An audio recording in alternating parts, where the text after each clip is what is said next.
छत्तीसगढ़ की जहां दुर्ग लोकसभा सांसद विजय बघेल बेमेतरा जिला के ग्राम गड़ाडीह में झुग्गी झोपड़ी जिला प्रकोष्ठ अध्यक्ष ज्वाला प्रसाद ठाकुर द्वारा आयोजित वृक्षारोपण कार्यक्रम में पहुंचे, जहां उन्होंने वृक्षारोपण भी किया। इस मौके पर उन्होंने कहा कि बिना पेड़ पौधों के जीवन में समृद्धि की कल्पना नहीं की जा सकती है। पेड़ पौधों की सुरक्षा करना हमारा कर्तव्य है। वृक्षारोपण के दौरान बेमेतरा जिला भाजपा अध्यक्ष सहित कई भाजपा कार्यकर्ता मौजूद रहे।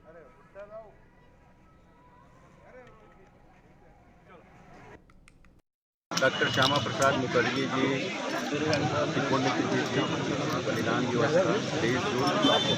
उस दिन से वृक्षारोपण और जन जन को इससे जोड़े, हर वर्ग को इससे जोड़े।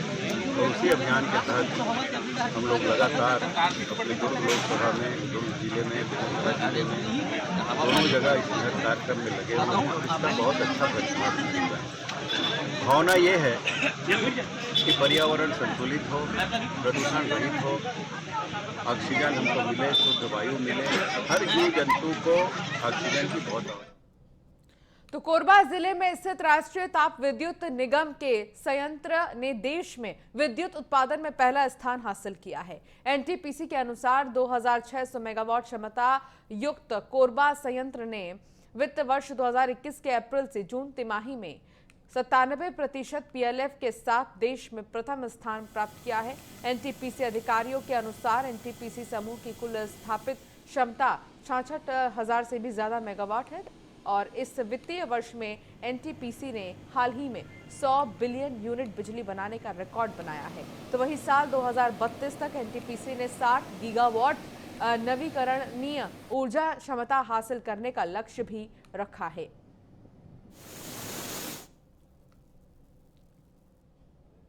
सेंट्रल इलेक्ट्रिसिटी अथॉरिटी जो रिपोर्ट पब्लिश किया है, इसी का हिसाब से पूरा देश में कोरबा है 1 नंबर पोजीशन में, फर्स्ट क्वार्टर में 97.61% पीएलएफ में। सेकंड पोजीशन में है शासन 97.36% पीएलएफ में। यह हमारे लिए खुशी की बात है। इस साल पहला 3 महीना वाला रिपोर्ट में हम शासन को पीछे छोड़ चुके हैं। शासन अभी 2 नंबर पोजीशन में है, हमारा एनटीपीसी कोरबा 1 नंबर पोजीशन। चलिए अब खबरों में आगे बढ़ेंगे, बात करेंगे छत्तीसगढ़ की ही, लेकिन एक अलग जिले की बात करेंगे हम, जहां लगातार बताया जा रहा है कि संरक्षण करना बहुत जरूरी है किसी भी संकट में। और ऐसे में देश में सांपों की कई सारी प्रजातियां संकट में हैं।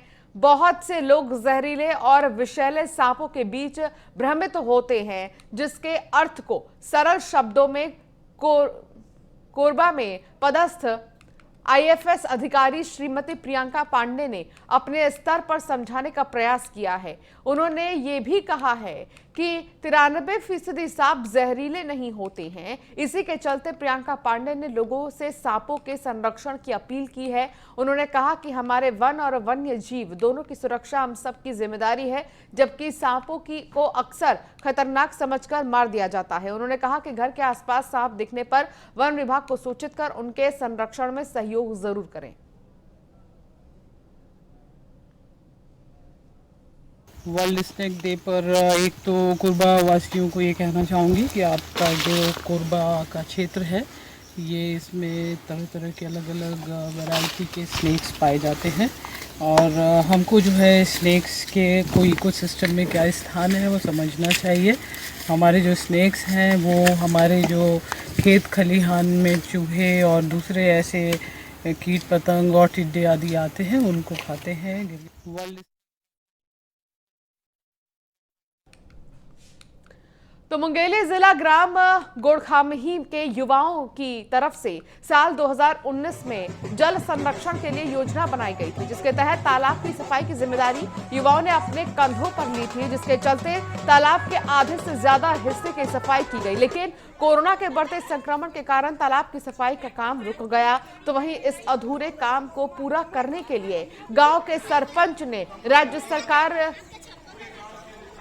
ने तालाब में काम सेशन करवाकर तालाब का गहरीकरण कराया है, जिसके बाद पुरानी मान्यता के अनुसार तालाब के बीचों बीच एक खंभा लगाकर पारंपरिक रीति रिवाज से तालाब का विवाह कार्य संपन्न कराया गया।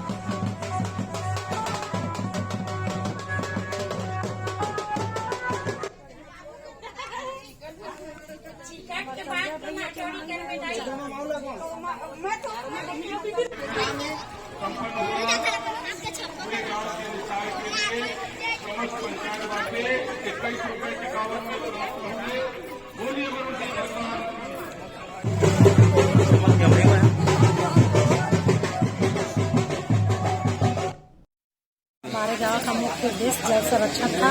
गांव वालों का मांग थी कि गांव का मतलब तालाब का गहरीकरण किया जाए ताकि इसमें जल भरा जाए, स्वच्छ रहे तालाब। और तालाब का पूर्ण रूप से आज विवाह संपन्न हुआ है। इस वक्त विधि विधान से कार्यक्रम किया गया है और यही हमारे गांव का उद्देश्य है कि जल का